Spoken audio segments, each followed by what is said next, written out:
Good morning, everybody. It's Tom Christie. Welcome back to the channel and back to the workshop. And this will be the final session of doing our Bufflehead decoy pair. So the heads have dried overnight. I'll do some sanding and then we'll do some just detail work just to clean things up, get the bottoms finished off, branded and sealed, then ready for painting. I've enjoyed putting this project together. If you're new and just joining, don't forget to hit the subscribe button. I appreciate that. It helps me out. And if you want to see the whole series on creating these Bufflehead pair, go down to the playlist that's on the front page of my YouTube channel down below, and there'll be a Bufflehead pair playlist. If you hit that link, it brings up the whole series of videos, and then it's much easier to step through step by step all of the videos. There are other species down there as well.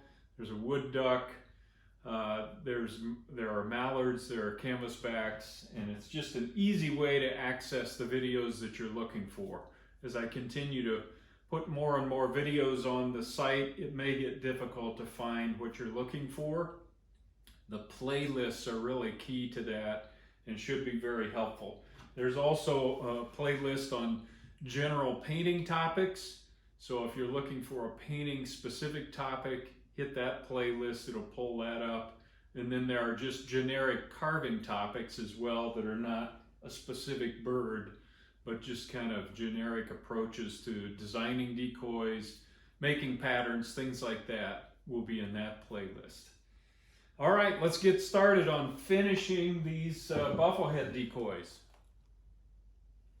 All right, first I want to sand the neck joints and get the excess plastic wood off of the bird, and I'm just using a rolled up piece of old 80 grit Swiss sandpaper to do that. The roll kind of gets in the neck joint area nicely.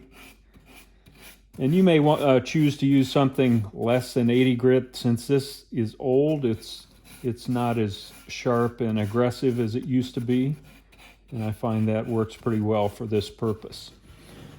Once I get the neck joints sanded and things smoothed down, I'm going to go over the decoy with this tool, and this is kind of a ruby bit holder. I think you can get these at James Company. They may just be one-sided. This happens to be a two-sided burr holder, I think is the name of them. And it's really a nice tool. I've shown this before. I've had a lot of interest in the tool. I got this so long ago, though, I have no clue where it came from. I did have a friend, Joe Lugwood, mentioned that he did find it on Amazon. So if you look around, you can get it. Anyway, long story, but I use it for this type of thing. I'm going to go over the decoy and look for, if you can see that little mark right there, I don't want to leave that in place. I want to smooth that out. So I'll use this to just take care of that. And it doesn't take long, and then maybe do a little light sanding over it. But this is the detail work just to clean things up and make sure I don't have any marks that I'm going to regret later as I'm getting into the painting. So I'll sharpen up. That's the beauty of having a two-ended. I can use the flame shape to sharpen up lines like this. You can do that almost by embossing, but having the ruby bit there, it kind of also cleans it up a bit as you're going. So you don't have to watch me do that, but I did want to mention it. To me, it's an important part of finishing the decoy, is just the kind of the attention to detail before everything gets sealed up and finished. There's another little area that I want to deal with there.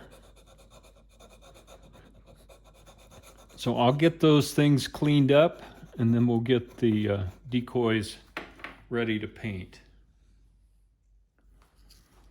Final sanding, I've got, I think it's 150 grit here, and I do this right up near the light. because it really shows up every grind mark or gouge that needs to be taken care of.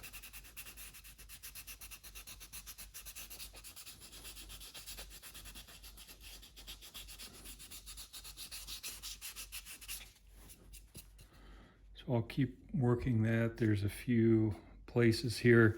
It really needs to be soft, or else it'll translate through to the paint.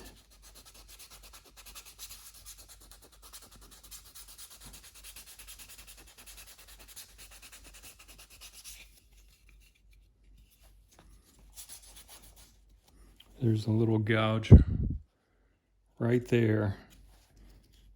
It might be covered up in paint, but I'm not going to take any chances.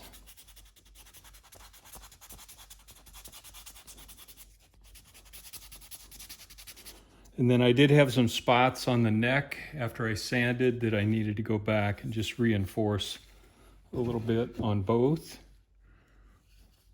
But he's looking pretty nice.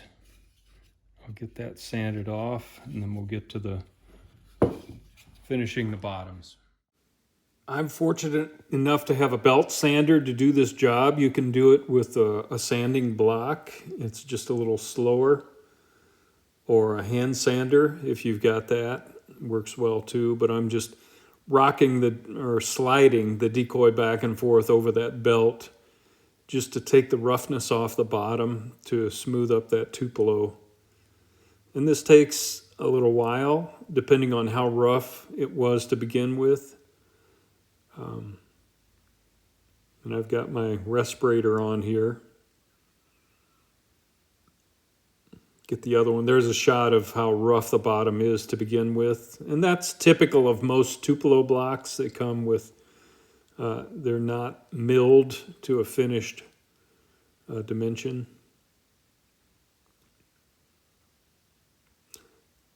So I'll get both of those cleaned up, and then we'll get ready to put the brand on the Decoy and seal them up.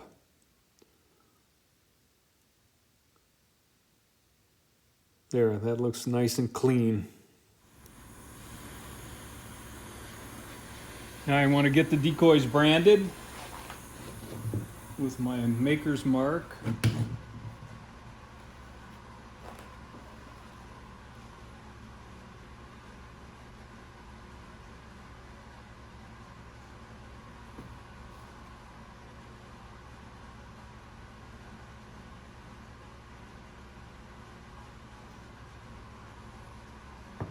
All set. Now I'm going to use Deft semi-gloss wood finish and give each bird, maybe 4 coats and let it dry between coats. And normally I would have my respirator on, but for demonstration I'll just do it quickly here and then put my respirator on. So about 4 coats, let it dry between coats. That'll give you a good sealing. Always go over the Decoy with a little Scotch-Brite material just to knock off some of the sheen before priming. Because especially in the plastic wood areas, it gets built up and fairly shiny. And I always buff the bill so it's nice and smooth. And then I'll right now I'm using Rust-Oleum Painter's Touch 2X Ultra Color. I'm not trying to sell that. I just happen to buy 6 cans of it, so it's what I'm using. There are good gray primers out there. This is just one of them.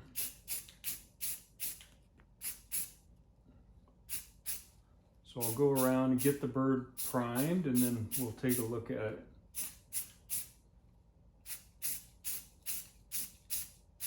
With some close-ups. Here's just a quick shot of the 2 birds together. It's going to make a nice pair of Buffleheads. I'll get a shot of the opposite side as well. The primer is still wet, so they're pretty shiny at this point. Just look at the opposite side.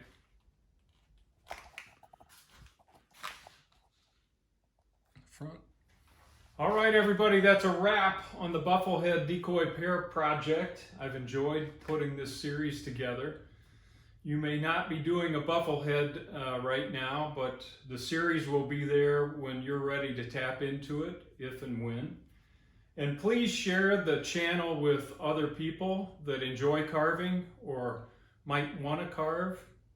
My goal is to create a library of how-to videos to get people started. It's not the end all, it's just one way to approach things, and hopefully that's helpful and inspiring to people enough that they'll want to pick up this hobby that I enjoy so much, and particularly in celebration of the waterfowl. It's the love of waterfowl that drives me, and I know there are a lot of you out there that feel the same way. Until next time, Tom Christie signing out.